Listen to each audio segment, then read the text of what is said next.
ప్రకటించిన వారిలో 4 అసెంబ్లీ అభ్యర్థులను తెలుగుదేశం పార్టీ మార్చింది. నిన్న పార్టీ కేంద్ర కార్యాలయంలో జరిగిన జోనల్ ఇన్ఛార్జీల సమావేశంలో పార్టీ అధినేత చంద్రబాబు ఈ విషయం తెలియజేశారు. తాజా మార్పుల ప్రకారం నర్సాపురం సిట్టింగ్ ఎంపీ కనుమూరి రఘురామకృష్ణంరాజు అదే జిల్లా పరిధిలోని ఉండి అసెంబ్లీ స్థానం నుంచి టీడీపీ అభ్యర్థిగా పోటీ చేయనున్నారు. ఇక ఆ ఎంపీ స్థానం పొత్తులో బీజేపీకి వెళ్లింది. రఘురామ కోసం ఆ సీటును తమకివ్వాలని చంద్రబాబు కోరినా బీజేపీ నాయకత్వం సమ్మతించలేదు. తమ అభ్యర్థి శ్రీనివాస్ వర్మకు బీఫామ్ కూడా అందజేసింది. దీంతో రఘురామను ఉండి అసెంబ్లీ స్థానంలో పోటీ చేయించాలని చంద్రబాబు నిర్ణయించారు.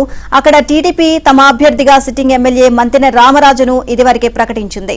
ఆయనకు నచ్చజెప్పి పోటీ నుంచి విరమింపచేసే బాధ్యతను చంద్రబాబు తమ పార్టీ నేతలకు అప్పగించారు. ఈ క్రమంలో రామరాజును పార్టీ జిల్లా అధ్యక్షుడిగా నియమించాలని నిర్ణయించారు.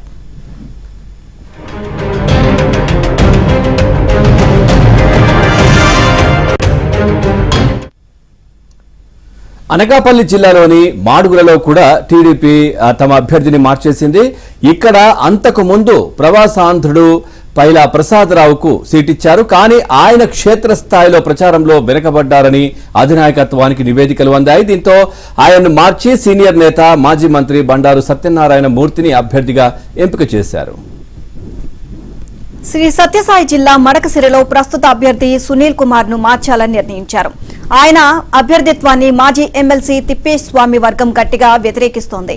ఈ సీటును పార్టీ దళిత విభాగం రాష్ట్ర అధ్యక్షుడు ఎంఎస్ రాజుకు ఇవ్వనున్నారు. అలాగే అన్నమయ్య జిల్లా తంబళ్లపల్లె అభ్యర్థి జయచంద్రారెడ్డిని కూడా మార్చబోతున్నారు. ఆయన ప్రచార రంగంలో వెనుకబడిపోయారు. పైగా ప్రత్యర్థి శిబిరంతో ఆయనకు వ్యాపార సంబంధాలు ఉన్నాయి అన్న ప్రచారం విస్తృతంగా జరిగింది.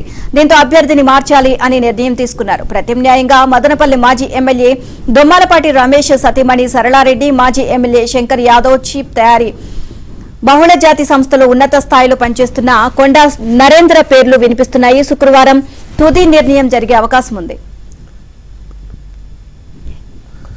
అయితే ఏలూరు జిల్లా దెందులూరు అసెంబ్లీ స్థానంపై ఉత్కంఠ నెలకొంది.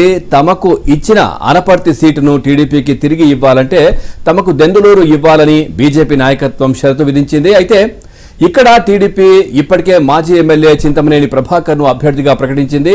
బీజేపీ ఒత్తిడితో ప్రభాకర్ కు నచ్చజెప్పడానికి టీడీపీ నాయకత్వం పార్టీ నేతలను ఆయన వద్దకు పంపించింది. కానీ ఆయన తప్పుకోవడానికి ఇష్టపడలేదు.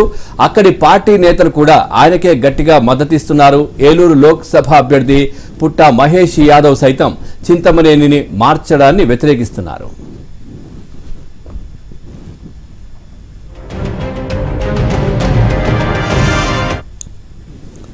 ఇంకో 3-4 స్థానాల్లో మార్పులు చేయాలని టీడీపీ నాయకత్వం యోచిస్తోంది. కడప జిల్లా కమలాపురం, తిరుపతి జిల్లా వెంకటగిరిలో పార్టీ ఇన్ఛార్జీలకు బదులు వారి పిల్లలకు టికెట్లు ఇచ్చారు. ఈ 2 చోట్ల తిరిగి వారి తండ్రులకు ఇస్తే బాగుంటుంది అని సూచనలు వచ్చాయి. మార్పులు ఏవైనా ఉంటే శనివారం నాటికి స్పష్టత వస్తుంది అని టీడీపీ వర్గాలు తెలియజేశాయి.